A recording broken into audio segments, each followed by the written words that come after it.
ভাষ্যতে সর্বশাস্ত্রেষু ভাগবত তার নিজ পরিচয় দানে বলছেন, আমি হচ্ছি সমস্ত শাস্ত্রের সার। ভাষ্যতে সর্বশাস্ত্রেষু গীয়তে নারদাদিভি, গীয়তে মানে গান করা।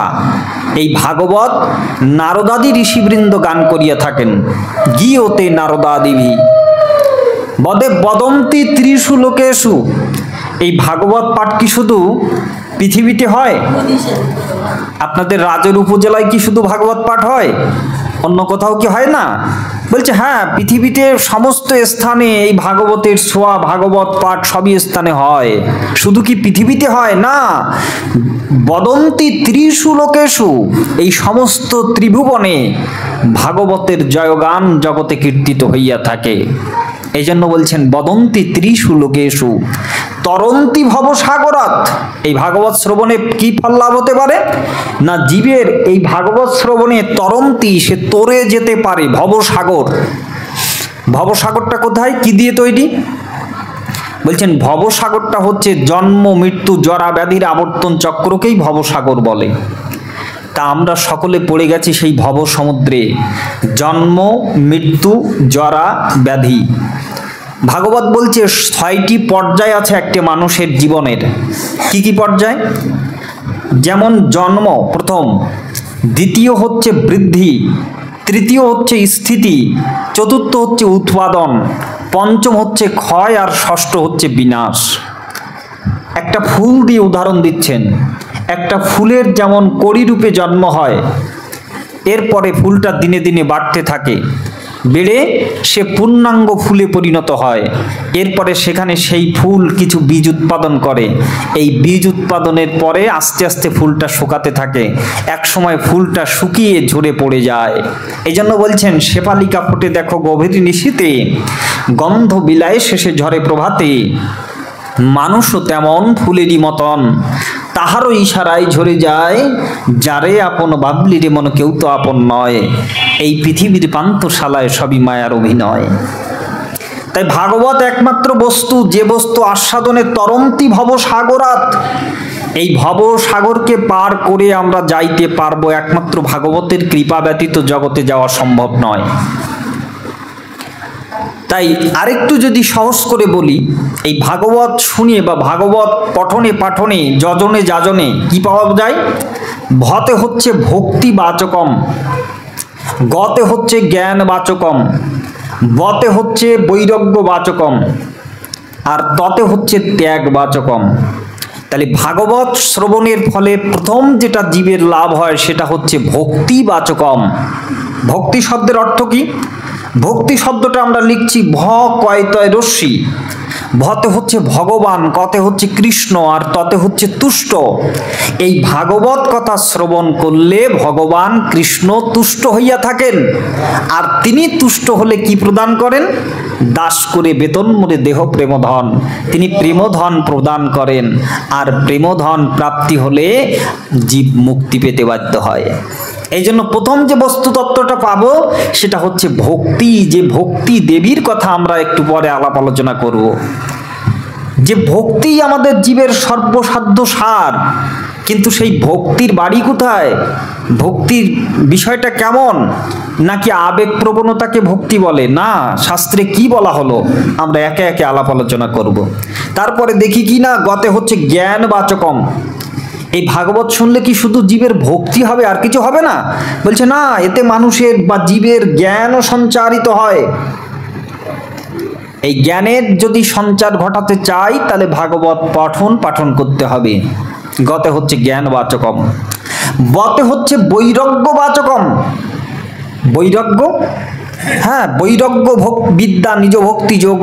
সার্বভৌম ভট্টাচার্য শ্রীমান মহাপ্রভুকে প্রণাম জানিয়ে বলেছেন, তুমি তো বৈরাগ্য বিদ্যা দান করার জন্য এসেছো। বৈরাগ্য বিদ্যা নিজ ভক্তি যোগ, নিজ ভক্তি যোগ প্রদান করার জন্যই তুমি এসেছো। তাহলে বৈরাগ্য যে একটা বিদ্যা হতে পারে, একমাত্র শ্রীমান মহাপ্রভু এই বৈরাগ্যের বিদ্যাখানা প্রচার করার জন্যই প্রতিষ্ঠিত করে দিলেন জীবের মাঝে বৈরাগ্য। কি সেটা? বৈরাগ্য শব্দ দ্বারা কি বোঝানো হয়েছে? বৈকারে বৈববনস্তি বেদাধিস্য ক্রিয়াহীনস্য বাসনাতে ব্রজনাথায় বৈকারস্য লক্ষণম। আর রাকারে রাসকার্য পরিত্যাজ্য রাধাকৃষ্ণ সদাভক্তির আকারস্য লক্ষণম। গীকারে গিরিবরধারী গীতবর্ত প্রবর্তক গীকারস্য লক্ষণম। বলে এই হচ্ছে বৈরাগ্য শব্দ। এই বৈরাগ্যের দ্বারা রাধাকৃষ্ণে যদি অনুরাগ ঘটে, তাহলে যার অন্তরে রাধা প্রেমের বাতাস লেগেছে সে কি ঘরে রয়েছে? নামে রূপ সনাতন ভাইরে দুইজন ওই নামে ফকির হয়েছে, যার অন্তরে রাধা প্রেমের বাতাস লেগেছে। একবার যদি বৈরাগ্য উদয় হয় না, তাহলে এই বৈরাগ্যের দ্বারা জীব সেই রাধা গোবিন্দকেই পায়। কিন্তু এই বৈরাগ্য আবার এক প্রকারের হয় না বাবা। বৈরাগ্য হয় 5 প্রকারের। মর্কট বৈরাগ্য আছে, তারপরে শ্মশান বৈরাগ্য আছে, ফল্গু বৈরাগ্য আছে, শুষ্ক বৈরাগ্য আছে। হ্যাঁ, প্রথম বললাম কি না, ফল্গু বৈরাগ্য। ফল্গু বৈরাগ্যটা কেমন? যেমন ভারতে একটা নদী আছে যার নাম ফাল্গুনী। এই ফাল্গুনী নদীর বৈশিষ্ট্য, রামায়ণে ফাল্গুনী নদীর কথা বারবার এসেছে সীতা দেবীর কাহিনীতে। তো ফাল্গুনী নদীর বৈশিষ্ট্য হচ্ছে সীতা দেবীর অভিশাপে সে জলটা তার বক্ষ মাঝে নাই, কিন্তু জলটা পায় কখন? যখন কিনা খোঁড়া হয় তখনই জলটা পাওয়া যায়। তাই মহাপ্রভু বা শাস্ত্র উক্তি দিয়ে শিক্ষা দিচ্ছেন শাস্ত্র যে শোনো, ফল্গু বৈরাগ্য করো না, অর্থাৎ ফাল্গুনী নদীর বক্ষ বিদীর্ণ করলে জল পাওয়া যায়। তাই সাধক যেন ফল্গু বৈরাগ্য অনুশীলন না করে, তার মানে লেলাফা দুরুস্তি যেন না করে, মনে এক মুখে আর এক। মন যেটা করতে বলছে, মুখ সেটা আরেকটা বলছে। এই জন্য মন একদিকে চলছে, আমার দেহ চলে একদিকে, আর অন্যদিকে মন চারিদিকে ঘোরাফেরা করছে অনুক্ষণ। এই যদি হয়, তাহলে সেই বৈরাগ্য দ্বারা জীব সেই ঈশ্বর সাধনা তার হতে পারে না। এরপরে বৈরাগ্যতা হচ্ছে মর্কট বৈরাগ্য। মহাপ্রভু বললেন, মর্কট বৈরাগ্য না করো লোক দেখাইয়া, যথাযোগ্য বিষয়ভঞ্জ অনাসক্ত হইয়া, অন্তরে নিষ্ঠা করো বাহ্যলোক ব্যবহার, অচিরাত কৃষ্ণ তোমার করিবেন উদ্ধার। কি কঠিন কথা! বললেন কি, মর্কট বৈরাগ্য না করো। মর্কট কাকে বলে? বনের মধ্যে মর্কট বলা হয় বানরকে। বানরকে দেখতে খুব সাধু মতো লাগে। কেন? বানর ফলমূল আহার করে, আর কিছু আহার করে না। ফলমূল আহার করে থাকে, মাছ মাংস গ্রহণ করে না। কিন্তু বনের মধ্যে বানরই হচ্ছে সব থেকে বড় বদমাইশ। তাই মহাপ্রভু সাবধান বাক্য দিয়ে বললেন যে নিরামিষ গ্রহণ করছে ভালো, কিন্তু সেইটাকেই পুঁজি করে সে যদি মনে করে আমার ভজনই হচ্ছে জগতে, আর কারোর হচ্ছে না, এইটা সে সঠিক অবস্থানে না। এটা মর্কট বৈরাগ্যতা। বলে দেখো, বানর যদি হয় তাহলে সে অসংখ্য বানরই সঙ্গ করার মানসিকতা থাকে, আর বানরই যদি হয় তাহলে তার অসংখ্য বানর সঙ্গ করার মানসিকতা থাকে। এই জন্য বানরকে জগতে বদমাইশ বলা হয়েছে। তাই মহাপ্রভু বললেন, ওই মর্কট বৈরাগ্যতা করো না লোক দেখাইয়া। লোক দেখাবার জন্য ওই বৈরাগ্যতার দরকার নাই। যথাযোগ্য বিষয় ভুঞ্জ অনাসক্ত হইয়া, তুমি কোথায় আছো? বলে আমি সংসারে আছি। বলে সংসার? এই সংসারের মধ্যে সব কিছু আছে। সং আছে মানে সেজে থাকা, আর সার আছে, এই দুটি বস্তু আছে। তুমি কোনটা হতে চাও? সং সেজে থাকতে চাও নাকি সার বস্তু গ্রহণ করতে চাও?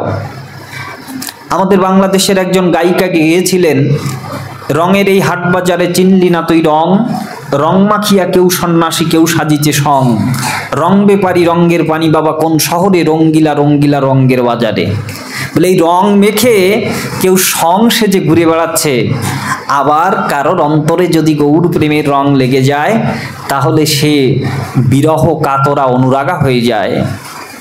এজন্য বলছেন শুধু সং সেজে থেকো না, সার বস্তুটাকে গ্রহণ করো। সার বস্তু কি? বলে এই সংসারের মধ্যেই আছে সেজে থাকা, অর্থাৎ আমরা তো সবাই সেজে আছি। কি সেজে আছি? কেউ পিতা সেজেছি, কেউ মাতা সেজেছি, কেউ ভগ্নী, কেউ ভ্রাতা। কত সম্পর্কের, কত সম্বন্ধের, কত নমুনা আমাদের মধ্যে আছে। কিন্তু ওইটা যদি তুমি মনে রাখো, বন্ধন তাদের মধ্যে রাখো, মায়া রাখো, আসক্তি থাকে, তাহলে কিন্তু তুমি সংসারে বাধা পড়ে যাবে, সেখান থেকে আর তুমি ছাড়তে পারবে না। আর কি আছে সংসারের মধ্যে? বলে আর আছে সার। সারটা কি? বলে পরমাত্মা মহাধন, সেবা করো গুরুর চরণ, পাইলেও পাইতে পারো অমূল্য রতন। যদি অমূল্য রতন খানা চাও তাহলে গুরুচরণকে আশ্রয় করো। এই গুরুচরণকে আশ্রয় করলে তিনি পথ নির্দেশক হিসেবে আমাকে তিনি সেই তার গন্তব্যের দিকে পৌঁছে দেবেন, আমাকে তার গন্তব্যের দিকে পৌঁছে যাবে দেবেন। এই জন্য সংসারের থেকে সার বস্তুটা গ্রহণ করতে হবে। সংসার মায়াময়, দিতে পারলে তবে ভালো হয়, আর না দিতে পারলে দুঃখের অন্ত নাই। স্ত্রী পুত্র পরিজন কেহ নয় আপন, আপন যে আছে দূরে তাই, আপন বলে কেহ নাই। বলে সংসার মায়াময়, দিতে পারলেই তবে ভালো হয়। আপনি যত দেবেন, দেওয়ার কথা ভাববেন, ততই আপনার সংসারে মর্যাদা আছে, সংসারে আপনার গুরুত্ব আছে। আর যেই আপনার দেওয়া কমে যাবে, যে আপনার দেওয়া বন্ধ হয়ে যাবে, তখন সংসারের সমস্ত ভালোবাসা বন্ধ হয়ে যাবে। এটাই সংসারের নিয়ম। এইভাবেই চিরাচরিত প্রথা হিসাবে সংসারটা চলছে। এই জন্য বললেন এর থেকে সার বস্তুটা গ্রহণ করো। যথাযোগ্য বিষয় ভুঞ্জ অনাসক্ত হইয়া। অনাসক্ত হয়ে তুমি বিষয়ের মধ্যে আছো, ক্ষতি নাই, কিন্তু বিষয়ের মধ্যে আছো, মনটা যদি বিষয়াবসক্ত হয়ে যায় তাহলে ক্ষতি আছে। মনের মধ্যে যদি বিষয়ের বিষ আশ্রয় করে তাহলে বড় ক্ষতি আছে। কেন? মনই হচ্ছে জীবের বন্ধনের কারণ, আর মনই হচ্ছে জীবের মুক্তির কারণ। খুব ভালো করে শুনবেন। মন এব মনুষ্যানাম কারণম বন্ধমোক্ষয়, অমৃতবিন্দু উপনিষদের দ্বিতীয় মন্ত্র। মন এব মনুষ্যানাম কারণম বন্ধমোক্ষয়, ব্রহ্মবিন্দু উপনিষদের দ্বিতীয় মন্ত্র। আবার সাট্টায়নী উপনিষদের প্রথম মন্ত্র। এই উপনিষদ আদি বৈদিক শাস্ত্র আমাদের কি বলছে? যে জীবের বন্ধনের কারণ হচ্ছে তার মন, আর জীবের মুক্তির কারণও তার মন।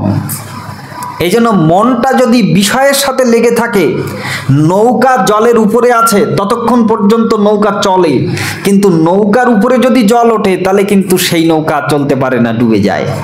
এই জন্য তুমি বিষয়ের মধ্যে আছো, ক্ষতি নাই, কিন্তু বিষয়টা তো যেন তোমার মধ্যে না থাকে, তাহলেই ক্ষতি আছে। পাকাল মাছ পাকে থাকে তাহলে তার গায়ে পাক লাগে না। ঠিক তেমন ভাবে গীতা বলল, সংসারে থাকো ক্ষতি নাই, তবে সংসারটা যেন তোমার মধ্যে না থাকে। পদ্মপত্র বাড়ি যেমন চঞ্চল। পদ্মপাতার মধ্যে জল যখন ওঠে তখন পদ্মপাতা নিজের মধ্যে জলটা নিয়ে নেয় না। ও যদি জলটা ওর মধ্যে নিয়ে নিত তাহলে পাতাটা পচে যেত, নষ্ট হয়ে যেত। জলটা নিয়ে নিলে পাতাটা পচে যেত, নষ্ট হয়ে যেত। কিন্তু একটা কাপড়ের ভাঙা যদি আপনি জলে চুবান তাহলে ও জলটা কিন্তু নিয়ে নেয়, এজন্য কিন্তু সে ডুবে যায়। তাহলে ওই কাপড়ের ভাঙাটা তুলেন, তাহলে জল এবং কাপড়ের ভাঙা একসাথে আছে, ওটাকে নিংড়ান। নিংড়ালে কি হলো? জল আলাদা হয়ে গেল, কাপড় আলাদা হয়ে গেল। এই জন্য আমাদের মধ্যে দুটি বৃত্তি ক্রিয়াশীল, একটা হচ্ছে অহমতা, দ্বিতীয়টা হচ্ছে মমতা। অহমতা মানে হচ্ছে আমি, আর মমতা মানে হচ্ছে আমার। এটা কার? এটা আমার। এইটা কে করেছে? বলে এটা আমি করেছি। এই আমার এবং আমি যতক্ষণ পর্যন্ত না নিংড়ে গোবিন্দ চরণে না যায়, বুঝতে পারছেন বিষয়টা? এই আমার এবং আমি যতক্ষণ পর্যন্ত নিংড়ে গোবিন্দ চরণে না যায়, ততক্ষণ আপনি যত যা কিছু করেন, ওই আমিত্ব থাকার কারণে গোবিন্দ আপনার বশীভূত কখনোই হবেন না। একটা দৃষ্টান্ত দিচ্ছি, শুনুন, নীরবে শুনুন। একজন ব্যক্তি একটা খুব সুন্দর বাগান করেছে। তা সেই সুন্দর বাগান করলে সেই বাগানের মধ্যে চারিদিকে ঘেরা বেড়া সুন্দর করে দেওয়া, একটা সিং দরজা করা। তা ওর মধ্যে 3 প্রকারের বৃক্ষ তিনি রোপণ করেছেন, ফলজ, বনজ, ভেষজ। যদিও এখন গ্রীষ্মকাল, আমাদের সরকার মহোদয়ের থেকে বলা হচ্ছে যে বৃক্ষ আপনারা লাগান এবং জীবনকে বাঁচান, পরিবেশকে বাঁচান। এটা আমাদের সকলের দায়িত্ব। এটা যদিও সামাজিক স্লোগান বৃক্ষ রোপণ করা, কিন্তু তবুও এই স্লোগানটা আমাদের মর্মে মর্মে উপলব্ধি করা উচিত। এটা ধর্মেরই অঙ্গ। এই জন্য এই ব্যাসপীঠ থেকে এই কথাগুলো বলছি যে বৃক্ষ আমাদের সবাইকে লাগাতেই হবে। তো সেই ব্যক্তি কি করেছে, 3 ধরনের বৃক্ষ লাগিয়েছেন। তো পাশের বাড়ি একটা গাভী প্রতিদিন তার বাগানের সম্মুখ দিয়ে যায়। যাইতে গিয়ে সেই বাগানে ওই যে ছোট ছোট কচি কচি যে চারাগুলো আছে, সেই চারাগুলো দেখে তার বড় অন্তরে লোভ হয়, আহারে ওই চারাগুলো যদি মুড়ি আমি খেতে পারতাম তাহলে অন্তত খুব স্বাদ পেতাম এবং খুব তৃপ্তি হতো। তা এক সময় ওই বাগানের মালিক কি করেছে, ওই বাগান থেকে কি একটা করছিল, বাড়িতে কি একটা আনতে যাওয়ার তার মনে পড়লো। দরজাটা খোলা রেখে, কখনো দরজা খোলা রাখে না, কিন্তু দরজাটা আজকে খোলা রেখে সে বাড়িতে সেই জিনিসটা আনতে গেল। যখন আনতে গেল তখন ওই গরুটা সুযোগ পেয়ে সে ওই বাগানের মধ্যে প্রবেশ করেছে। যত কিনা ওই ছোট ছোট কচি কচি বৃক্ষ ছিল তার সমস্ত সব মুড়িয়ে ওই গাভীটা খেয়ে ফেললো। যখন এই ঘটনা ঘটেছে তখন সেই ব্যক্তি এসে দেখে, সর্বনাশ, সব খেয়ে নিলি, দাঁড়া তোর মজা দেখাচ্ছি। সিং দরজাটা বন্ধ করে হাতে একটা বড় বাঁশ নিয়ে গাভীটাকে পেটাতে আরম্ভ করলো। পেটাতে এক সময় ওই বনের মধ্যে ওই গাভীটাকে, অর্থাৎ বাগানের মধ্যে গাভীটাকে পেটাতে মেরেই ফেলে দিল। যখন মেরে ফেলে দিল তখন ওই গো হত্যার একটা পাপ রয়েছে। গো হত্যা করলে পাপ হয়, প্রাণী হত্যা মহাপাপ আমরা পড়েছি। তো কোনো কিছু যদি অযথা হত্যা করা হয় তার জন্য পাপ হয়। কোনো কিছু যদি অযথা যদি আপনি, আপনার প্রয়োজন নাই কিন্তু আপনি হত্যা করছেন, আপনার তাতে পাপ হবে। কাজে অযথা কোনো কিছু হত্যা করতে নাই। তো গোহত্যার পাপ তার দিকেই আসছিল। এখন দেখেন, আমাদের এই চুল থেকে শুরু করে পায়ের নখ পর্যন্ত এই মানব দেহের মধ্যে প্রতিটা স্থানে এক একটা দেবতার বাস। যেমন চক্ষু মধ্য অর্ক অর্থাৎ সূর্য, যেমন এই হাতের যিনি বল দিয়েছেন তিনি ইন্দ্র, এভাবে আছে। তাই তিনি নিজে নিজে ভাবছেন, আচ্ছা আমার এই হাতের বল দ্বারা আমি গরুটাকে পিটিয়েছি এবং পিটিয়ে মেরে ফেলেছি, তাহলে আমার হাতের বল দান করেছে কে? ইন্দ্র। তাহলে যদি আমার হাতের এই বল দ্বারাই তো গরুটা মরেছে, তাহলে গরু আমি মারিনি, গরুটা বল যিনি দিয়েছে তিনি মেরেছেন, সেই ইন্দ্র। এখন গীতাতে বলা আছে, কর্মণ্যা অধিকারস্তে মা ফলেষু কদাচন, কর্মে তোমার অধিকার, ফলে কভু নয়। ফলটা কি করতে হবে ভগবান বললেন, বলে ফলটা কর্তৃত্ব অভিমান ত্যাগ, ফলাকাঙ্ক্ষা বর্জন এবং সর্বোপরি ঈশ্বরে অর্পণ। এই 3টি কার্যের দ্বারা জীব কর্মবন্ধন থেকে মুক্ত হয়। আমার যদি কোনো কর্মের কর্তৃত্ব না থাকে, নেতৃত্ব না থাকে, প্রভুত্ব না থাকে, শ্রেষ্ঠত্ব না থাকে, কর্তব্য বোধে যদি কর্ম করি, তাহলে আমার সেই কর্মটা হয় নিষ্কাম কর্ম। এই কর্ম করলে জগতে কারোর বাধে না। আর কি, সমস্ত কর্মের ফল ঈশ্বরে অর্পণ। তাই ভালো কর্ম করি আর খারাপ কর্ম করি, কিন্তু আমরা এমনই দুর্বুদ্ধি, ভালো কর্মের ফলটা আমরা নিতে চাই। যদি কোনো ভালো কর্ম সমাজে সংগঠিত হয়, আমরা সবাই হাত তুলে বলি, না আমি তো ছিলাম ওই কর্মের মধ্যে। কিন্তু খারাপ কর্ম যখন হয় তখন যদি থাকিও বলি, না আমি ছিলাম না। হ্যাঁ, এই হচ্ছে আমাদের মানুষের দশা। ভালোটা আমরা নিতে চাই আর খারাপটাকে সেই দেবতা ঈশ্বরে সমর্পণ করতে চাই। তাই গোহত্যা পাপ সেই ব্যক্তির দিকে আসছিল, ওই গোহত্যা পাপটা ধাবিত হলো সেই ইন্দ্রের দিকে, কেন ইন্দ্রের উপরে পাপ ন্যস্ত হয়ে গেছে। এখন ইন্দ্রদেব বলছে, কি ব্যাপার, তোমরা আমার কাছে এলে কেন? বলে, আপনার উপরে পাপ ন্যস্ত করেছেন, এজন্য আপনার নিকটে এসেছি। ভালো কথা, তোমরা একটু অপেক্ষা করো, আমি দেখছি কি করা যায়।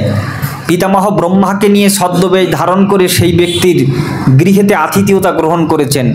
গ্রহণ করে বলছেন, এখন দেখেন না, আপনার বাড়িতে যদি আপনি কিছু হবি থাকে, আপনার শখ থাকে, সেই শখের বস্তুটা দূরাগত কোনো আত্মীয় স্বজন আসলে তাকে আপনার দেখাতে চান সযত্নে, চাই কি না? কেউ বাগান করার শখ থাকে, কেউ অনেক কিছু করার শখ থাকে।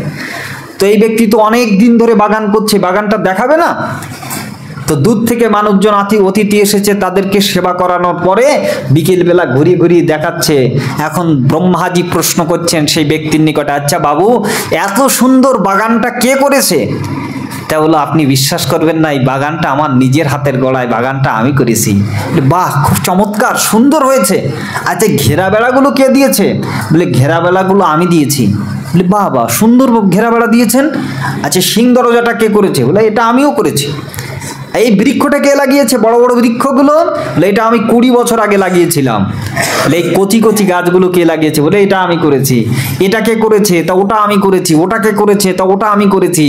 নিয়ে গিয়ে যখন গরুর নিকটে গিয়ে বলছে গরুটা কে মেরেছে? বলে গরু মেরেছে ইন্দ্র। কেন? সমস্ত পাপের ভালো কর্মের ফল তুমি নিলে, আর গরু যখন মারা হলো সেই গরুটা ইন্দ্র মারল কি করে? এই গোহত্যা পাপেকে গ্রাস করো। কাজেই আমরা সমস্ত কর্মফলকেই দিতে হবে, শুধু ভালোটা নয়, খারাপটা নয়, ভগবানে ভালোটাও সমর্পণ করতে হয়। যৎ করো সিজদাস নাসি, যাহা তুমি করো, কিন্তু করার মধ্যে নিজের ধর্ম কিন্তু বাবা কর্মের উপরে নিহিত নয়। কর্মের উপরে ধর্ম নির্ভর করে না, কর্মের উদ্দেশ্যের উপরে ধর্ম নির্ভর করে। কর্মের উদ্দেশ্যের উপরে। উদ্দেশ্যটা কেমন? যেমন অর্জুন যুদ্ধ করেছেন, কি জন্য যুদ্ধ করলেন? অর্জুন যুদ্ধ করলেন, মানুষ মেরেছেন। অর্জুন যুদ্ধ করেছেন সমাজ রক্ষার জন্য। অর্জুন যুদ্ধ করেছেন সমাজে সুশান্তি প্রতিষ্ঠা করার জন্য। আর দুর্যোধনও যুদ্ধ করেছেন, মানুষ মেরেছেন, কিন্তু সে তার উদ্দেশ্য কি ছিল? সে নিজ সুখ ভোগ করার জন্য, নিজের স্বার্থ চরিতার্থ করার জন্য। এই জন্য অর্জুন যুদ্ধ করলে সেই যুদ্ধ হবে ধর্মযুদ্ধ, আর দুর্যোধন যুদ্ধ করলে সেই যুদ্ধ হবে পাপ, এবং তার জন্য তার নরক ভোগ হবে। তাহলে কাজ তো একই, মানুষ হত্যা নাকি? কিন্তু এই মনুষ্য হত্যা হলেও সেই কর্মটাও ধর্ম হয়। কখন হয়? যখন উদ্দেশ্য হয়। শাস্ত্রে বলা আছে অগ্নিত গরদস্যৈব শস্ত্র পানি ধনাপহ বিত্ত ভার্যা হরস্যৈব সরএব আততায়ী ভবেৎ। আততায়ীকে দেখলে বধ করো, তাহাকে বধ করিলে কোনো পাপ নাই। আততায়ী কারা? অগ্নিত গরদস্যৈব, যারা অগ্নি দেয়, যারা পরের গৃহে অগ্নিদান করে। অগ্নিত গরদস্যৈব, যারা পরকে বিষ প্রদান করে। শস্ত্র পানি ধনাপ, যারা অপরকে শস্ত্র দ্বারা আক্রমণ করেছে, অস্ত্র দ্বারা আক্রমণ করেছে। বিত্ত ভার্যা হরস্যৈব, যারা তার অন্যের সম্পত্তিকে জোর করে হরণ করেছে। ভার্যা মানে স্ত্রীকে হরণ করেছে। এদেরকে দেখা মাত্রই বধ করিলে আমাদের শাস্ত্র বলছে কোনো পাপ নাই, বরং পুণ্যই হয়।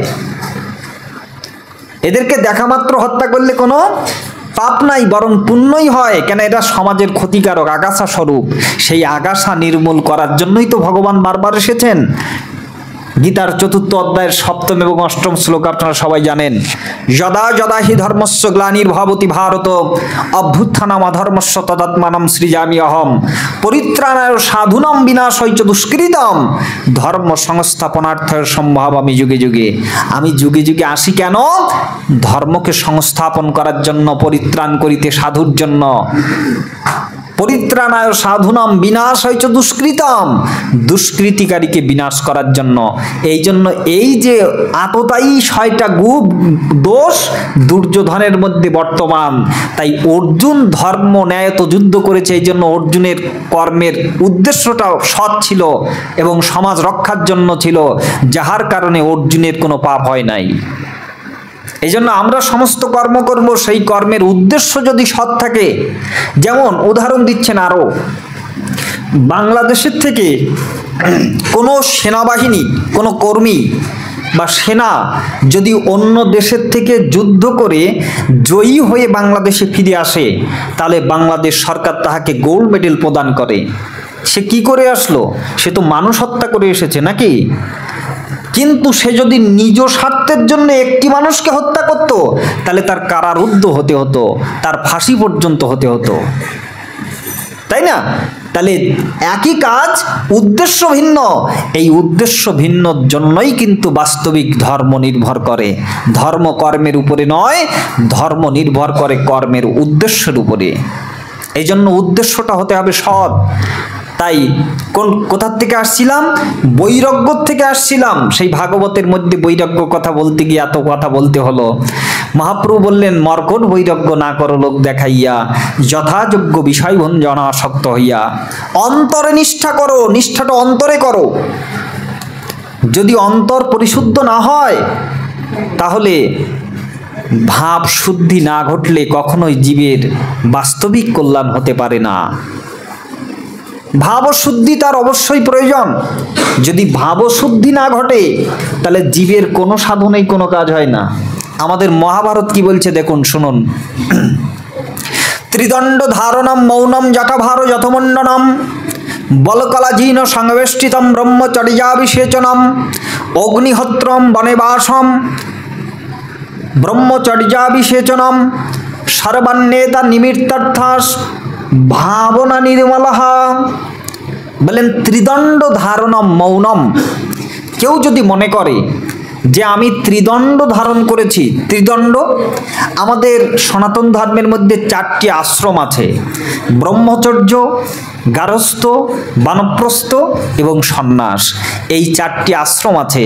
এই 4টি আশ্রমের মধ্যে সন্ন্যাস আশ্রমের মধ্যে 2টো সন্ন্যাস ব্যবস্থা আছে, যেমন একদণ্ডী সন্ন্যাস, আরেকটা হচ্ছে ত্রিদণ্ডী সন্ন্যাস। তো কেউ যদি মনে করে যে আমি ত্রিদণ্ড ধারণ করেছি, এই ত্রিদণ্ড ধারণের জন্য আমার মুক্তি হবে, তাহলে মহাভারত তাকে বলছেন যে ত্রিদণ্ড ধারণ করলে তাহার মুক্তি হয় না। কত চমৎকার কথা দেখুন। ত্রিদণ্ড ধারণম মৌনম, মৌনম মানে সে কথাবার্তা বলছে না, মৌনী হয়ে গেছে, মৌনী বাবা হয়ে গেছে। আপনারা দেখেছেন টিভির পর্দাতে নীলফামারী জেলায় একজন ব্যক্তি, নাম হচ্ছে রঞ্জিত নামক একজন ব্যক্তি, আমি নামটা বলে ফেললাম। তো তিনি সংকল্প করেছেন 12 বছর যাবৎ তিনি কারোর সাথে কথা বলবেন না। কোথায় থাকেন? মাটির নিচে গুহা করেছেন, সেই গুহার মধ্যে তিনি থাকেন। সেখানে পাখা আছে, সেখানে মোবাইল আছে, সেখানে আরো আধুনিক যন্ত্রপাতি রয়েছে, কিন্তু তিনি সাধনা করছেন যে তিনি কারোর সাথে কথা বলবেন না। তো এইটা করে কি মুক্তি হবে? তো মহাভারত বলছে মৌন হলেই তার মুক্তি হয় না। ত্রিদণ্ড ধারণম মৌনম জটাভার যথমণ্ডনম।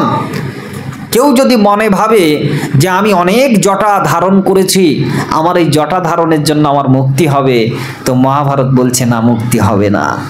যথমণ্ডনম, কেউ যদি ভাবে মস্তক মুন্ডন করলে আমার মুক্তি হবে, তাহলে মহাভারত বলছে তার মুক্তি হবে না। যথমুণ্ডনম বলকলাজীন সংবেষ্টিতম, কেউ যদি মনে করে যে আমি গৃহ পরিত্যাগ করে বনে গিয়ে বলকলা মানে সমস্ত পোশাককে পরিত্যাগ করে গাছের ছাল বাকল পরেছি, তাহলে কি আমার মুক্তি হবে? তো মহাভারত বলছে না, মুক্তি হবে না। অগ্নিহোত্রম বনেবাসম, আপনি প্রতিদিন গৃহে অগ্নিহোত্র যজ্ঞ করেন, তার দ্বারা মুক্তি হবে না। বনেবাসম, সংসার পরিত্যাগ করেছেন, বনেবাস করেন, সেখানে কি মুক্তি হবে? বলে না। বনেবাসম শরীর পরিশোষণম, অর্থাৎ উপবাস করতে করতে শরীরটাকে কৃশ করে ফেলেছেন, একেবারে অস্থি চর্মসার।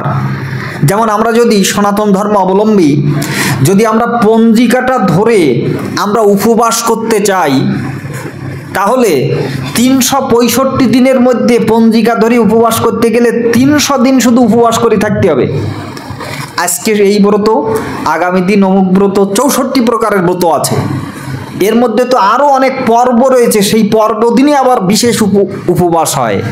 তাহলে এইভাবে উপবাস করতে গেলে 300 দিন আপনার শুধু উপবাস করে থাকতে হবে, বাকি 65টা দিন আপনি খেতে পারবেন।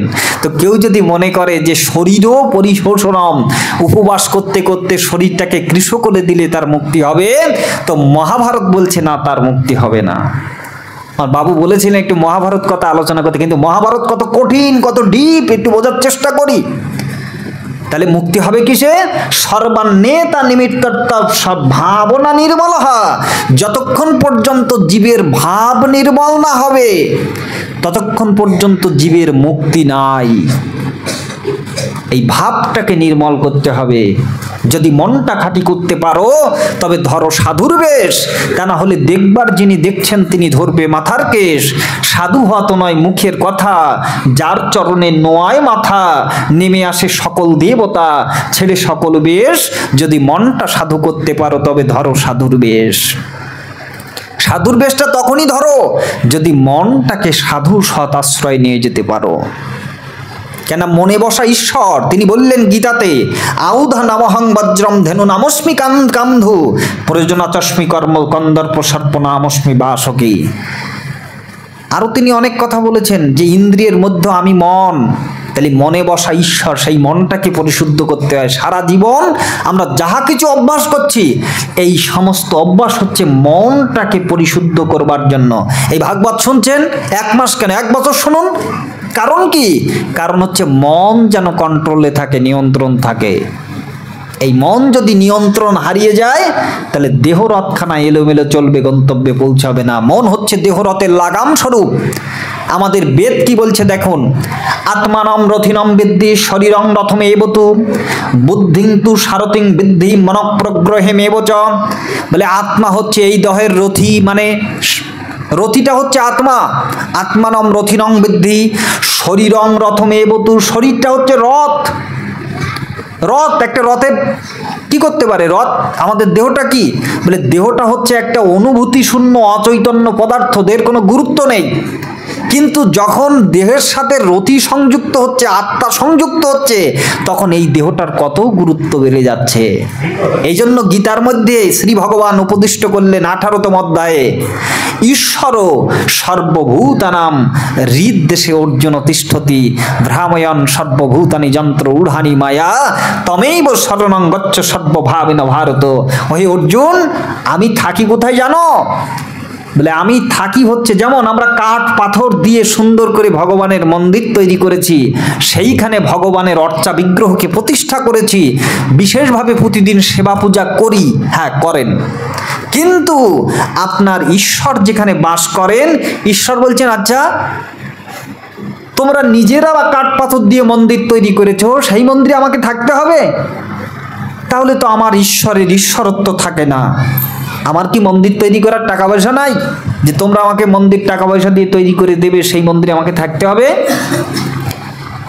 বলে না, আমি কাঠ পাথরের মন্দিরে থাকি কিনা সেটা সন্দেহ আছে, কেন সেখানে যদি ভক্তের বিশ্বাস না থাকে তাহলে তিনি থাকেন না। কিন্তু আমি একটা জায়গায় সব সময় থাকি, যেটা আমি তৈরি করেছি, আমি যে মন্দিরটা তৈরি করেছি জগতে, সেখানেই আমি থাকি। সেই মন্দিরটা কোথায়? সেই মন্দিরটা হচ্ছে ঈশ্বর সর্বভূতানাম, সমস্ত ভূত মানে জীবগণের হৃদ্দেশে অর্জুন তিষ্ঠতি, হৃদয় দেশে আমি আমার মন্দিরটা স্থাপন করেছি।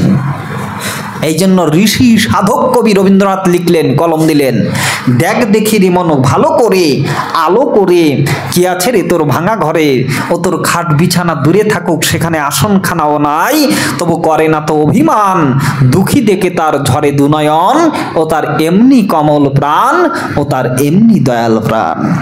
তার এমনই দয়াল প্রাণ, এমনই কমল হৃদয় প্রাণ, যে যিনি তাকে ডাকেন তাকেও তিনি জল আলো বাতাস অক্সিজেন দিয়ে বাঁচিয়ে রেখেছেন। আবার যিনি তাকে নিন্দা করেন, কটাক্ষ করেন, মানতে চান না, তাকেও তিনি জল আলো বাতাস অক্সিজেন দিয়ে বাঁচিয়ে রেখেছেন। আপনাকে কেউ নিন্দা করলো, আপনি তার সঙ্গই ত্যাগ করে দেবেন। কিন্তু ভগবানকে হাজার নিন্দা করেন, ভগবান তার অক্সিজেনের লাইনটা কখনো কাটবে না। এই হচ্ছে গতির ভট্টা প্রভুর সাক্ষী নিবাস শরণম সুরিত। এই হচ্ছে সুরিতের লক্ষণ, তিনি শুধু দিয়ে যাচ্ছেন। এই জন্য লালন ফকির বলেছিলেন যে ঘরের খবর জান রে মন, ঘরের খবর জান, এই ঘরে তোর কে আসে যায় কোন সে ভগবান, অমন তুই ঘরের খবর জান। এই ঘরের খবর আমরা পাওয়া থেকে অনেক দূরে আছি, ঘরের সন্ধানটা আমরা কেউ করতে চাই না। এই জন্য মহাপ্রভু যিনি, এই মহাপ্রভুর কাছে সনাতন গোস্বামী প্রথম প্রশ্ন করেছিলেন। তিনি সনাতন গোস্বামী কে ছিলেন? বলে সনাতন গোস্বামী ছিলেন হচ্ছে বাংলার প্রধানমন্ত্রী। তৎকালীন সময়ে বাংলাদেশের প্রধানমন্ত্রী ছিলেন হচ্ছেন সনাতন গোস্বামী। তখনকার হোসেন শাহের আমল ছিল, এখান থেকে 550 বছরের আগের কথা। তো হোসেন শাহের আমলে তার নাম ছিল হচ্ছে সন্তোষ, এবং আরেকজন ছিলেন অর্থমন্ত্রী, তার নাম ছিল হচ্ছে অমর। এই সন্তোষ থেকে হয়েছিলেন সনাতন, আর অমর থেকে হয়েছিলেন রূপ। এই সনাতন গোস্বামী তিনি মহাপ্রভুর নিকটে গিয়ে প্রশ্ন করেছিলেন। কি প্রশ্ন করেছিলেন? যে ঠাকুর, এইবার আমাকে আপনি রাধা কৃষ্ণ ভজন কিভাবে পূজা করতে হবে সেই শিক্ষা দিন। এটা প্রশ্ন করেছিলেন নাকি? যে কোন ফুল দিয়ে আমার দেবতা তুষ্ট হবে, কোন ফুল গোবিন্দকে অর্পণ করলে আমার কৃপা হবে, আর জগতে কিছু করা লাগবে না, এই বলেছিলেন নাকি? না, এসব কথা তো বলেননি। তাহলে কি বলেছিলেন? কে আমি, উপলব্ধি করুন, কে আমি, কেন আমায় যারে তাপত্রয়, ইহা নাহি জানি কেমনে হিত হয়, সাধ্য সাধন তত্ত্ব পুছিতে না পারি, কৃপা করে সব তত্ত্ব তুমি কহে বিচারি। হে প্রভু, আমি তো নিজেকে চিনি না তো। গীতায় ভগবানকে কৃষ্ণ অর্জুন বলছেন, কার্পণ্য দোষ উপহত স্বভাব, পৃচ্ছামি তাং ধর্ম সমূঢ় চেতা, যশ্রেয়ৎ নিশ্চিতং শিষ্যস্তম সাধিতাং মাং প্রপন্নম। হে কৃষ্ণ, আমি কিং কর্তব্য বিমূঢ় চেতা, আমি নিজেকে চিনি না। সেই একই প্রশ্ন করছেন মহাপ্রভুর কাছে সনাতন গোস্বামী, যে প্রভু আমি কে? দেখেছেন, আমি কে? আমরা অনেক কিছু সংবাদ নিই, কিন্তু আমরা জানি না যে আমি কে। কে আমি? বস্তুতপক্ষে চারটি প্রশ্ন যখন না হয় মানব হৃদয়ে, ততক্ষণ পর্যন্ত মানুষ জীবন শুরুই হয় না। কি প্রশ্ন? আমি কে, আমি কোথা থেকে এসেছি, আমার জীবনের উদ্দেশ্য কি, আর আমি এখান থেকে কোথায় চলে যাব। এই চারটি প্রশ্ন যখন মানব হৃদয়ে না জাগে, ততক্ষণ পর্যন্ত মানব জীবন শুরু হয় না। সেই মানব জীবনের আপনার আমার সকলের মনের অন্তরের গহনের মনের গহীনের কথাটা সনাতন গোস্বামী তুলে ধরলেন। কেন যে কেউ প্রশ্ন করছেন না। সনাতন গোস্বামীকে উপাধি দেওয়া হয়েছিল সাকর মল্লিক, আর রূপ গোস্বামীকে উপাধি দেওয়া হয়েছিল দবির খাস। এমনি এমনি দেন নাই, শিক্ষাগত যোগ্যতা অনুসারেই তখনকার সময়ে বিভিন্ন স্থান পেতেন। এখন তো নেতা হতে গেলে শিক্ষাগত যোগ্যতা না হলেও চলে, টাকা পয়সা হলে টাকা পয়সার বলে নেতা হওয়া যায়, কিন্তু তৎকালীন সময়ে সেই ব্যবস্থাটা ছিল না, বরং যোগ্য ব্যক্তিকেই যোগ্য স্থানে বসানো হতো। সাকর মল্লিক শব্দের অর্থ কি? সাকর শব্দটা এসেছে শুকুর শব্দ থেকে, যার অর্থ হচ্ছে জ্ঞানী, আর মল্লিক শব্দটা অর্থ হচ্ছে মহল্লিক শব্দ থেকে এসেছে, যার অর্থ হচ্ছে বৃদ্ধ। যিনি জ্ঞানে বৃদ্ধ আর যিনি সমস্ত বিদ্যায় পারদর্শী, তাহাকে বলা হয় সাকর মল্লিক। এই ব্যক্তি নিবেদন করছেন মহাপ্রভুর নিকটে, বলছেন কি, কে আমি, কেন আমায় যারে তাপত্রয়, আমি এ জগতে কেন দুঃখ পাচ্ছি প্রভু, কেন আমি এ জগতে দুঃখ পাচ্ছি, ইহা নাহি জানি কেমনে হিত হয়। এই দুঃখটা আমি কেন পাচ্ছি তা আমি প্রভু জানি না, তবে তুমি আমাকে উপদিষ্ট করো প্রভু, আমার কিসে হিত হয়, কিসে আমার মঙ্গল হয়, কিসে আমার কল্যাণ হয়। ইহা নাহি জানি কেমনে হিত হয়, সাধ্য সাধন তত্ত্ব বুঝিতে না পারি। আমার সাধ্য কি, আমার সাধনও বা কি, সাধ্য সাধন তত্ত্ব পুছিতে না পারি, কৃপা করে সব তত্ত্ব তুমি কহে বিচারি। তখন প্রভু আমার কি বললেন? জীবের স্বরূপ হয় কৃষ্ণের নিত্য দাস। কি বললেন প্রভু? নিত্য দাস, অনিত্য নয়, নিত্য শাশ্বত দাস হচ্ছে জীবের আমরা সবাই। দাস কেন? দাস কথাটা লিখতে লাগে দয়াকার দন্তস্ব। তো মহাজন কলম দিচ্ছেন, দাকারে গুরুর যস্য ভবেত তুষ্ট তস্য গুরুরাজ্ঞা পালনম দাকরস্য লক্ষণম। আর সকারে সেবা কার্য নিরূপিত গুরুপদে দেহদানম সকারস্য লক্ষণম। এই গুরুপদে যখন সমর্পণ হয়ে গুরুপদে আত্মসমর্পণ করা যায়, তখন সে দাস পদবী পায়। প্রথমে হয় মুক্ত, তারপরে হয় সর্ববন্ধনাশ, তারপরে সে হইতে পারে শ্রী গোবিন্দের দাস। নিতাই গৌর হরি বল।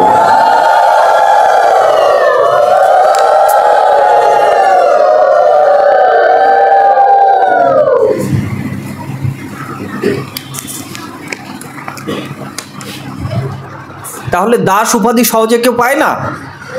প্রথমে হয় মুক্ত, সমস্ত কিছু থেকে মুক্ত,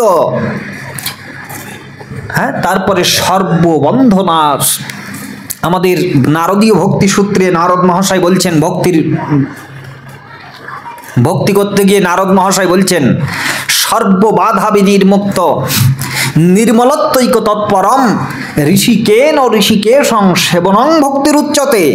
অর্থাৎ সমস্ত বাধা বিনির্মুক্ত, তিনি সমস্ত বাধাকে নির্মুক্ত করেছেন, এই জন্য বললেন সর্ববন্ধনাশ, তারপরে সে হতে পারে শ্রী গোবিন্দের দাস। এই জন্য মহাপ্রভু বললেন, জীবের স্বরূপ হয় কৃষ্ণের নিত্য দাস।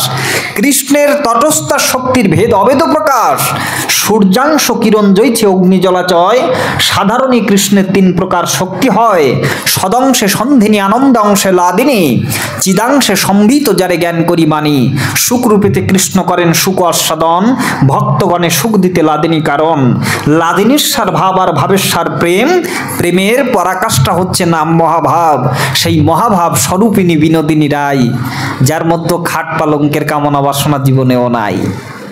তাহলে আমরা আলাপ করছিলাম যে আমাদের যথাযোগ্য বিষয় ভুঞ্জন আসক্ত হইয়া অন্তরে নিষ্ঠা করো, নিষ্ঠাটা অন্তরে যেন হয়, লোক দেখাবার জন্য নয়, অন্তরে নিষ্ঠা করো, বাহ্য লোক ব্যবহার, সমস্ত লোকের প্রতি ব্যবহার কেমন হওয়া উচিত। তো আমাদের বৈষ্ণব দর্শনে ব্যবহার সম্পর্কে কয়েকটি কথা বলেছেন, যে মানুষের সাথে মানুষের কেমন ব্যবহার হবে। বলেন প্রেম মৈত্রী। প্রেম হবে কার সাথে? বলে প্রেম হতে পারে কার সাথে? বলে প্রেম হতে পারে একমাত্র শ্রী গোবিন্দের সাথে আমার প্রেম হতে পারে, জগতের আর মানুষের সাথে মানুষের কখনো প্রেম হয় না। কেন? কেন প্রেমের সংজ্ঞা হচ্ছে ধ্বংস হওয়ার অনেক কারণ আছে, তথাপিও ধ্বংস হয় না, তাহাকে বলা হয় প্রেম। তাহলে এই প্রেম স্থাপন করা যায় কার সাথে? জগতে প্রেম নামে যেটা চলে সেটা কিন্তু প্রেম নয়, সেটা হচ্ছে প্রয়োজন ভিত্তিক সম্পর্ক হতে পারে, কিন্তু আমরা প্রেম নাম দিয়েছি তাকে না। প্রেম শব্দের বিশেষায়িত একমাত্র শ্রী গোবিন্দের সাথে জীবের হয়, যেটা নিত্য সম্পর্ক আমার তার সাথে। তিনি শুধু দিয়েই যান, সেবা করেই যাচ্ছেন আমাকে অগোচরে। যেমন দেখেন এখানে লাইট জ্বলছে, ফ্যান চলছে, তো এই যে লাইট জ্বলছে চারিদিকে, কত লাইট, কত ভালো, হ্যাঁ। তো মাসের মাথায় বিদ্যুৎ অফিস থেকে একটা বিল নিয়ে এখানে এসে হাজির হবে, হাজিরই বলবে যে বাবু এই মাসে কিন্তু আপনার এত কারেন্ট বিল ভাড়া হয়েছে, এটা যদি আপনি না দেন তাহলে কিন্তু আপনার কারেন্ট কানেকশনটা কেটে দেওয়া হবে। কিন্তু মাসের মাথায় কেউ কে এসে বলছে যে আপনার কিন্তু এই মাসে এত অক্সিজেন ভাড়া হয়েছে, এই অক্সিজেন ভাড়া যদি আপনি না দেন তাহলে আপনার অক্সিজেনের লাইনটা কেটে দেওয়া হবে। আচ্ছা তা নয়, যদি আমরা যে দিবানিশি 21,600 বার যে শ্বাস প্রশ্বাসকে গ্রহণ করে চলেছি, এই নাকের সামনে যদি কিনা একটা ছোট্ট মিটার বসিয়ে দেওয়া হতো, তাহলে সেই মিটারে কত টাকা বিল উঠতো, সেই বিল কি আমরা জীবন দিয়ে পরিশোধ করতে পারতাম? পারতাম না। তিনি শুধু অগোচরে সেবাই করে চলেছেন, এজন্য তাকে সুহৃদ বলা হচ্ছে শাস্ত্রে। গতির ভর্তা প্রভুর সাক্ষী গতির ভর্তা প্রভুর সাক্ষী নিবাস শরণম সুরিত, তিনি সুরিত। তাহলে প্রেম একমাত্র শ্রী গোবিন্দের সাথে হয়। মৈত্রী কার সাথে হতে পারে? বলে মৈত্রী হতে পারে একজন বৈষ্ণবের সাথে, ভক্তের সাথে আরেকজন ভক্তের মৈত্রী তো হতে পারে। একজন অভক্তের সাথে কখনো ভক্তের মৈত্রী তো হতে পারে না। এখন প্রশ্ন হচ্ছে অভক্ত কারা? বলে যারা কৃষ্ণ নিন্দুক, বৈষ্ণব নিন্দুক, তাদেরকে অভক্ত হিসেবে গণ্য করা যায়। কেন? তার কারণ তাকে আপনি প্রথম অবস্থায় পথে আনার চেষ্টা করতে পারেন, আপনি তাকে ভগবানের গীতার কথা, ভাগবতের কথা, সাধু সন্ত মহারাজের কথা আপনি তাদেরকে উপদেশামৃত বলে তাদেরকে পথে আনার চেষ্টা করতে পারেন, কিন্তু একবার, দুইবার, তিনবার, তারপরে তার সাথে আপনি সঙ্গ না করবেন, তাকে নিন্দা করবেন না, তাকে অপবাদ দেবেন না, কিন্তু তার সাথে আপনি ভগবত কোনো প্রসঙ্গ কথা আলাপ করতে পারবেন না। এটাকেই বলা হচ্ছে প্রেম, মৈত্রী, উপেক্ষা আর কৃপা, এই 4টি সম্পর্ক বৈষ্ণবের। তাহলে প্রেম হয় গোবিন্দের সাথে, মৈত্রীতা হয়, বন্ধুত্ব হয় হচ্ছে একজন সাধুর সাথে আরেকজন সাধুর একান্তভাবে বন্ধুত্ব হতে পারে। আর উপেক্ষা বলে অভক্তের প্রতি উপেক্ষা করতে হবে। উপেক্ষা মানে এই নয় তাকে ভর্ৎসনা করা, এটা নয়। আমাদের সমাজে আমরা দেখি, লক্ষ্য করি, সব জায়গায় যাচ্ছি তো, একটা বদ্ধমূল চিন্তাধারার মধ্যে আমরা আছি। সাধারণ মানুষ তাদের মধ্যে ভক্তি আছে, শ্রদ্ধা আছে, তারা ভাগবত শোনে, ভাগবত মুখী, কিন্তু তারা এসে অবজেকশন করেন যে দেখুন বাবা, আমরা একটু ভক্ত সঙ্গ যখন করতে যাই তখন অনেক পাঠক, গোসাই, গুরু, গোবিন্দ, সাধু তারা এসে আমাদের সঙ্গকে যেন অ্যাভয়েড করেন, আমাদের সঙ্গ নিতে চান না। কেন? আমাদের অপরাধ কি? বলে আমরা মৎস্যসেবী, মাংসসেবী, আমরা সংসারের মধ্যে তো থাকি, অনেক সময় সব কিছু তো এখানে থেকে পেরে ওঠা যায় না, তবু আমাদের শ্রদ্ধা আছে। কিন্তু তারা আমাদের সাথে এমন ব্যবহার করেন যে সেই রূঢ় ব্যবহারের জন্য আমরা 10 পা এগুনের জন্য আরো 50 পা পিছিয়ে যাই। এটা উপেক্ষা নয়। উপেক্ষা মানে কি? তার সাথে ভগবত প্রসঙ্গ, যিনি ভক্ত নিন্দুক, কৃষ্ণ নিন্দুক, তার সাথে ভগবত কোনো প্রসঙ্গ, কথা, আলাপ আলোচনা করা সেও নয়, এটাকেই বলে উপেক্ষা। আর কৃপা বলে, কৃপা হচ্ছে বালিশে কৃপা। বালিশ মানে বালিশ, যেমন যেদিকে আপনি পালি ফেরে শোবেন সেই দিকে বালিশটা নিতে পারেন। তো বালিশ বলতে শাস্ত্রে বোঝানো হয়েছে বিষয়ী জনকে। এই বিষয়ী জন তারা কৃষ্ণ চিন্তা করে না। সাধু সন্ত মহারাজেরা এসে তাদেরকে কৃষ্ণ ভাবনামৃত করে দেন। এই জন্য এই বিষয়ের মানুষগুলোকে উদ্ধার করার জন্য মহাপ্রভু বলেছেন, আমি পাষণ্ডকে উদ্ধার করবার জন্য আমার অবতরণ, কিন্তু ভণ্ডকে উদ্ধার করবার জন্য আমি আসি নাই। পাষণ্ড কারা? যারা জানে না কিন্তু করে, তাদেরকে জানিয়ে আমি পথে আনতে চাই। কিন্তু যারা জানে অথচ করে না, যেমন যিনি যে ঘুমিয়ে আছেন তার আপনি ডাক দিলে সে ঘুম থেকে উঠে যাবে, কিন্তু যে জেগে ঘুমাচ্ছে তাকে আপনি যতবার ডাকুন না কেন সে কিন্তু আপনার ঘুমে ডাক শুনবে না। এই জন্য ভণ্ডকে উদ্ধার করতে আসেন নাই, পাষণ্ডকে উদ্ধার করতে এসেছেন। এই হচ্ছে বৈষ্ণবের 4 প্রকার ব্যবহার। এই ব্যবহার সমাজের, এজন্য মহাপ্রভু বলছেন যে বাহ্য লোক ব্যবহার, এই বাহ্য ব্যবহার যদি আপনি ঠিক করতে পারেন, অচিরাত কৃষ্ণ তোমার করিবেন উদ্ধার। তোমার কোনো কিছু মুখাপেক্ষী হয়ে থাকতে হবে না, কৃষ্ণ তোমাকে অচিরাত চুল ধরে টেনে নিয়ে তার ধামে তিনি উঠিয়ে নেবেন। এই হচ্ছে কৃষ্ণ কৃপা। তো যেটা বলতে গিয়ে এখানে এসেছিলাম, আপনাদের হয়তো মনে আছে কিনা জানি না, সেই স্থানটাতে আমরা একটু ফিরে যাই। স্থানটা ছিলাম সেটা হচ্ছে ভাগবত শব্দের ব্যাখ্যা দিতে গিয়ে আমরা এত পথ আলাপ আলোচনা শুনেছি। তো ভাগবত ভক্তি দান করে, ভতে ভক্তি, গতে জ্ঞান দান করছে, বতে বৈরাগ্য দান করে, আর ততে হচ্ছে ত্যাগ বাচকম। ভাগবত পঠন পাঠনে যজন যাজনে জীব ত্যাগী হয়ে যায়। যেমন গীতা শিক্ষা করলে বা গীতা অধ্যয়ন করলে কিন্তু মানুষ ত্যাগী হয়। গীতা কিন্তু গসপেল অফ ডিউটি শাস্ত্র, কর্তব্য শাস্ত্র। এই গীতার মর্যাদা কিন্তু আমরা দিতে পারি নাই। আমরা যারা সনাতন ধর্ম অবলম্বী তারা গীতার মর্যাদা আমরা বুঝি নাই। কিন্তু আজকে পাশ্চাত্য দর্শনের দিকে তাকালে বোঝা যায় তাদের দর্শনে বা তাদের যে ফিলোসফি আছে, দর্শন আছে, সেই দর্শনে তারা একেবারে ঘৃণা করতে করতে এমন একটা পর্যায়ে এসে গেছে, তারা আজকে আশ্রয় নিচ্ছে এই সনাতন ধর্মের মহান বৈদিক সংস্কৃতি, আর্য কৃষ্টি কালচারের দিকে। তারা আজকে সমস্ত মদ রেখে, মাদকাসক্ত পরিত্যাগ করে, অবৈধ যৌন সঙ্গ পরিত্যাগ করে তারা গীতাকে আজকে বুকে আঁকড়ে ধরে রেখে আছে।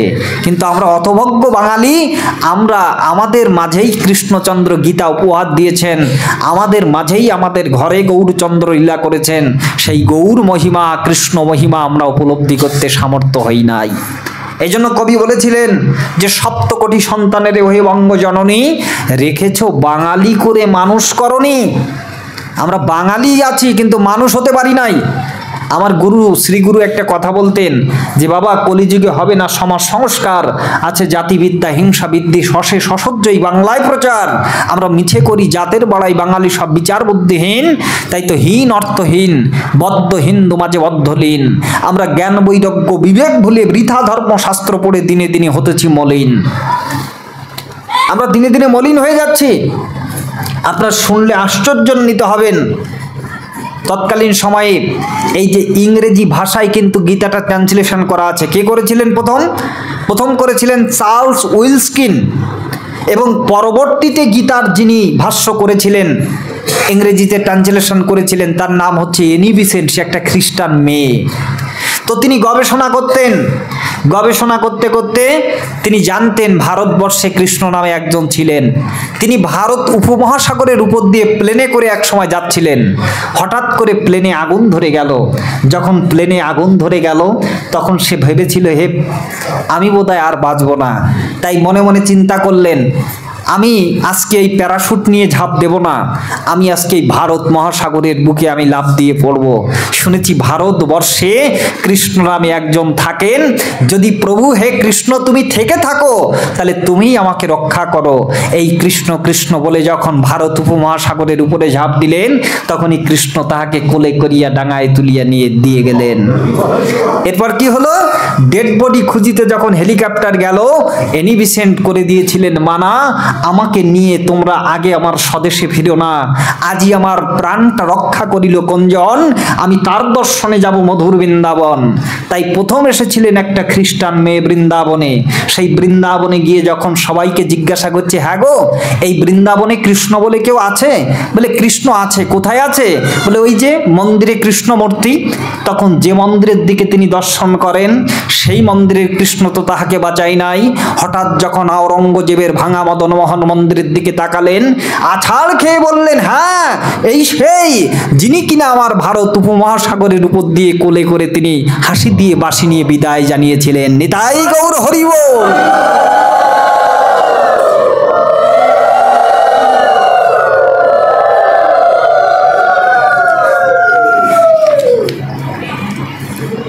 এই হচ্ছে সনাতন দর্শন। এনি বিসেন্ট বলেছিলেন, আচ্ছা এই কৃষ্ণের হাতের লেখা কি কিছু আছে? বলে হাতে লেখা নাই, তবে তিনি মুখে বলেছিলেন সেইটা আছে, তার নাম হচ্ছে গীতা। এই গীতা বুকে নিয়ে এনি বিসেন্ট স্বদেশে ফিরে গিয়েছিল এবং দ্বিতীয়তমভাবে তিনি এই গীতাখানা ইংরেজিতে ট্রান্সলেশন করেছিলেন। আজকে সেই ধর্মে আমরা জন্মলাভ করেছি, এত সৌভাগ্যবান, যে সৌভাগ্যটা অন্যান্য ধর্মাবলম্বী জন্মগ্রহণ করে পাইতে পারে নাই। এত সৌভাগ্য লাভ করে আমরা সেটা বুঝতে চেষ্টা করলাম না। তাই আসুন, ভাগবত আমাদেরকে শিক্ষা দিচ্ছেন। ভাগবত বললেন যে আমার পরিচয়টা শুনে রাখো। নিগম কল্প তরুর গলিতম ফলম শুকমুখদামৃত দ্রবসম নিযুতম পিবত ভাগবত রসমালয়ম মহুরহ রসিকা ভুবি ভাবুকা। বলে নিগম নামে একটা কল্প বৃক্ষ, তাহাতেই পরিপক্ক ফল যখনই হয় সেই ফল পেকে শুকের মুখে পড়ে, আর শুকের মুখে যাহা কিছু ছিল তাই দিয়ে তৈরি হয় দ্রবণ। সেই দ্রবণটা কি? বলে দ্রবণটা হচ্ছে পিবত ভাগবত রসমালয়ম মুহুরহ রসিকা ভুবি ভাবুকা।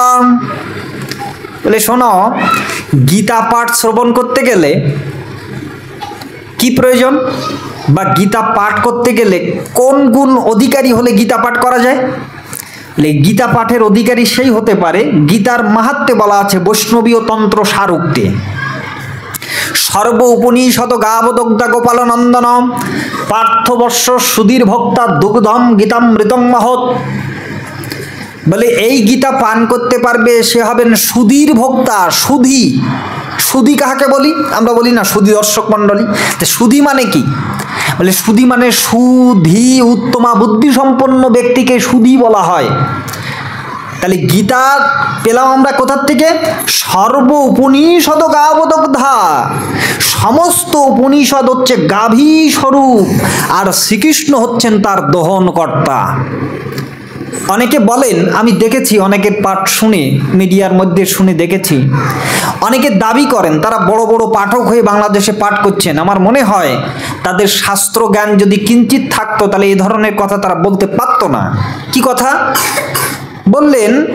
যে গীতা হচ্ছে আমাদের আদি ধর্মগ্রন্থ, আর বেদ হচ্ছে আমাদের প্রধান ধর্মগ্রন্থ। প্রথমে আগে বলতো গীতা হচ্ছে আমাদের মূল ধর্মগ্রন্থ, আর বেদ হচ্ছে আমাদের আদি ধর্মগ্রন্থ।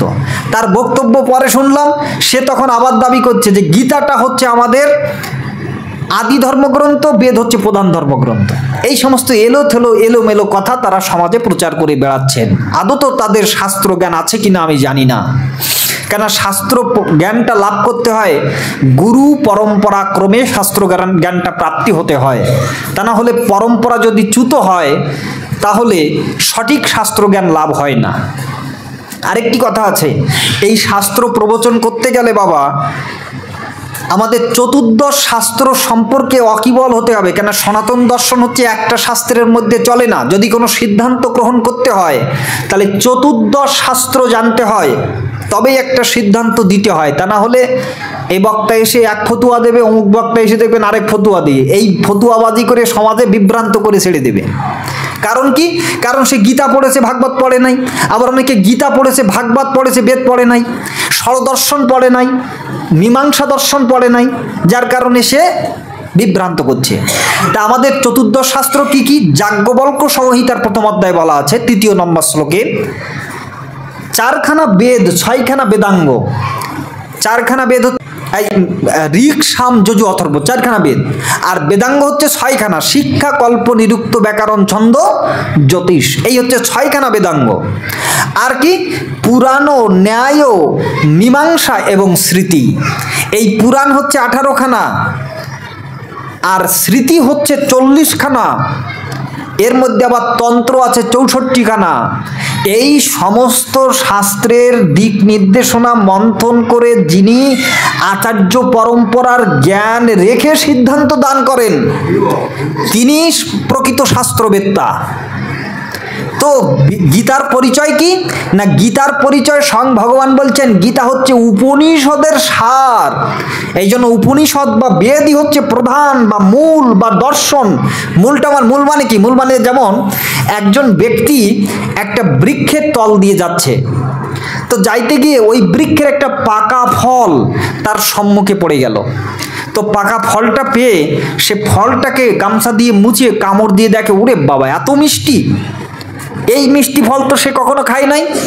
এখন সে মনে মনে ভাবছে, আচ্ছা ফলটা যখন এত মিষ্টি হলো তাহলে নিশ্চয়ই এই ফলের থেকে ফলের গাছের পাতা কত মিষ্টি হবে।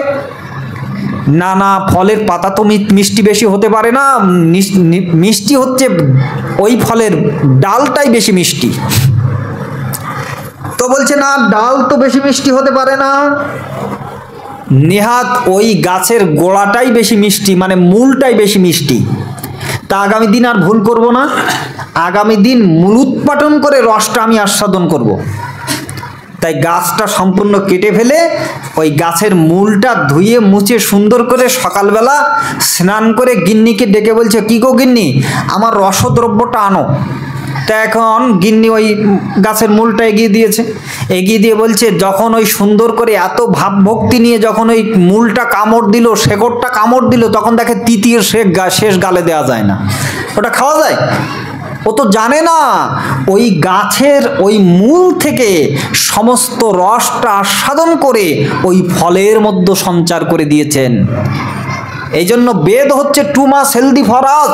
আর ওই বেদকে মন্থন করে গীতা, ওই বেদকে মন্থন করেই হচ্ছে ভাগবত।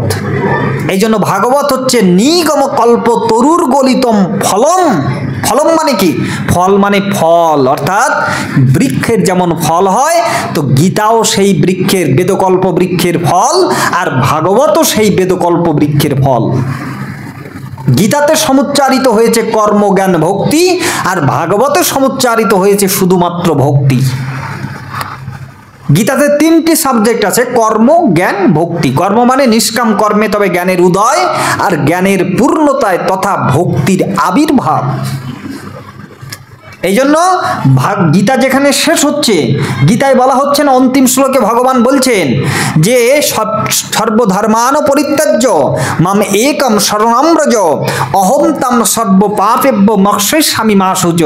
হে Arjun, abandoning all rules of conduct, সর্বতোভাবে তুমি আমাকে আশ্রয় করো। কেমন ভাবে? ছাড়ি অন্য অভিলাষ জ্ঞানকর্ম সহবাস আনুকূল্যেন কৃষ্ণানুশীলম শ্রদ্ধা ভক্তি বলিজারে, ভক্তিশাস্ত্র সুবিচারে, শিরূপের সিদ্ধান্ত বচন, শ্রবণ কীর্তন স্মৃতি, সেবার্চন দাস্যনতি, সক্ষ আত্মনিবেদন হয়। সাধকের ভক্তি অঙ্গ, সাধকের জাহের অঙ্গ, সদা সাধুজন সঙ্গময়। বললেন কি, তুমি একেবারে স্যালেন্ডার যখন আমার উপরে হবে, আমি সার্ভেন্ট হয়ে তোমার সমস্ত কর্ম করে দেব। প্রমাণ কোথায়? প্রমাণ অনেক আছে। যেমন অর্জুন মিশ্র নামে একজন পান্ডা ছিল, তিনি প্রতিদিন গীতা পাঠ করতেন। তো গীতা পাঠ করতে প্রতিদিন গীতাটা সমাপ্ত করতেন, প্রথম থেকে সমাপ্ত 18 অধ্যায় সমাপ্ত করতেন। একেবারে অর্জুন বিষাদ যোগ থেকে শুরু করে অর্জুন বিষাদ যোগ, শঙ্খযোগ, কর্মযোগ, জ্ঞান যোগ, কর্ম সন্ন্যাস যোগ, অভ্যাস যোগ, জ্ঞান বিজ্ঞান যোগ, অক্ষর ব্রহ্ম যোগ, রাজবিদ্যা রাজগুহ্য যোগ, বিভূতি যোগ, বিশ্বরূপ দর্শন যোগ, ভক্তি যোগ, ক্ষেত্রজ্ঞ যোগ, এইভাবে 18টি যোগ প্রতিদিন শেষ করতেন। এমন সময় পড়তে পড়তে পড়তে পড়তে নবম অধ্যায়ের 22তম শ্লোকে গিয়ে তিনি বেঁধে গেছেন। সেখানে কি লেখা আছে? অনন্য চিন্তান্তমাং যেজনা পর্যুপাসতে তেষাং নিত্যাভিযুক্তনাং যোগক্ষেমং বহম। অর্থাৎ যিনি অনন্যভাবে ভগবৎ শরণাগতি হন, তিনি ভগবান বললেন আমি তার সার্ভেন্ট হয়ে কাজ করে দিই, তার সেবা আমি করি, মানে সেই ভক্তের ভার আমি গ্রহণ করি। আচ্ছা, তখনই অর্জুন মিশ্রের মনে সংশয়, আহারে মালিক কখনো কর্মচারীর ভার গ্রহণ করে নাকি? মালিক যে, সে তো সবসময় কর্মচারীকে দিয়েই তিনি কাজ করাবেন নাকি? তো মালিক যেমন কখনো কর্মচারীর ভার গ্রহণ করেন না, তো আমাদের সমস্ত জীবের প্রভু হচ্ছে সেই ঈশ্বর। তাকে আমরা যে নামেই ডাকি, ঈশ্বর পরম কৃষ্ণ সচ্চিদানন্দ বিগ্রহ অনাদির আদি গোবিন্দ সর্বকারণ কারণম ব্রহ্ম সংহিতায় বলা আছে। তো তিনি আমাদের প্রভু। সেই প্রভু কি করে দাসের সেবা করবেন? দাস তো প্রভুকে সেবা করবেন। তো মনে হয় আগেরকার সময় তো এরকম ছাপা কাগজে মুদ্রায় সুন্দরভাবে ছাপানো হতো না, পাণ্ডুলিপি ছিল। তো পাণ্ডুলিপিতে অনেক ভুল থেকে যেত, তাই মনে করেছিলেন এই বাক্যটা বা শব্দটা যেন বোধহয় ভুল আছে। তিনি বহাম্মহম শব্দটা 3টি দাগ দিয়ে কেটে দিয়ে নিজের মন মতো লিখে দিলেন দদাম্মাহম। অর্থাৎ ভক্তের ভার ভগবান গ্রহণ করেন না, ভগবানের ভার ভক্ত গ্রহণ করে নিয়ে চলেন। যখন এই কথা লিখে দিলেন, 7 দিন বৃষ্টির পরে স্ত্রী বলছেন, হ্যাঁ গো, যদি তুমি আবার ভিক্ষাবৃত্তিতে না যাও তাহলে সংসারটা চলবে না, আর মন্দিরের সেবা হবে না। তাই তিনি আজকে ভিক্ষায় বেরিয়েছেন। 7 দিন ধরে পরিবার কিছু অভুক্ত রয়েছে, কিছু খায় না। যখন গেলেন, আজকে যে বাড়িতে তিনি কিছু না পেয়ে ফিরে আসেন না, সেই বাড়ির থেকেও তাকে ভর্ৎসনা করে তাড়িয়ে দেওয়া হয়েছে, কিছু দেওয়া যাবে না। এখন সেখানে গিয়ে কপদর্কহীনভাবে ক্লান্তি শরীরে একটা বটবৃক্ষের নিচে সুশীতল সমীরণে যখন ছায়াতে বসেছেন গরমকাল, তখন মৃদুমন্দ সমীরণে তার ঘুম এসে গেছে। আর এদিকে কি কার্য সংগঠিত হচ্ছে? 2টি বালক, একটা শ্যাম কালো শশী বাজাইয়া বাসি, তিনি একটা শ্যাম বর্ণের বালক আর একটা গৌরবর্ণের বালক, রূপ ধারণ করে এসে বড় বড় মালের বোঝা এসে অর্জুন মিশ্রের বাড়ি বয়ে দিয়ে যাচ্ছেন। মা জিজ্ঞাসা করছেন, হ্যাঁ গো বালকদ্বয়, তোমরা কোথা থেকে এলে? বললে, দেখুন আজকে কর্তা গিয়েছিলেন ওই যে জমিদার বাড়িতে, সেখানে অনেক কিছু দ্রব্য পেয়েছেন, তাই আমরা বয়ে নিয়ে আসছি। বললে, আহারে তোমরা এত পবিত্র তোমার লাগছে, এত সরল লাগছে তোমাদেরকে দিয়ে বোঝা বয়াতে পারলো, এমন নিষ্ঠুর ব্যক্তি তো আমার কর্তা নন। এমন কি হলো তার? এখন পরের বার যখন বোঝা এনে ফেলেছে, দেখে ওই যে শ্যামবর্ণের ছেলেটা, তার পিঠ কেটে ঝরঝর করে রক্ত ঝরে পড়ছে। তখন মা জিজ্ঞাসা করছে, হ্যাঁ গো তোমার পিঠ কাটলো কি করে? তখন বলছে, মা আমরা নাকি, কর্তা বলেছেন আমরা নাকি ভালো বোঝা বহন করতে পারি না, তাই আমাদেরকে তিনি নখাগ্র দ্বারা চড় মেরেছেন, তাই সেই নখের অংশ লেগে আমার পিঠটা কেটে গেছে। নিতাই গৌর প্রেমানন্দে গৌর হরি হরি বল।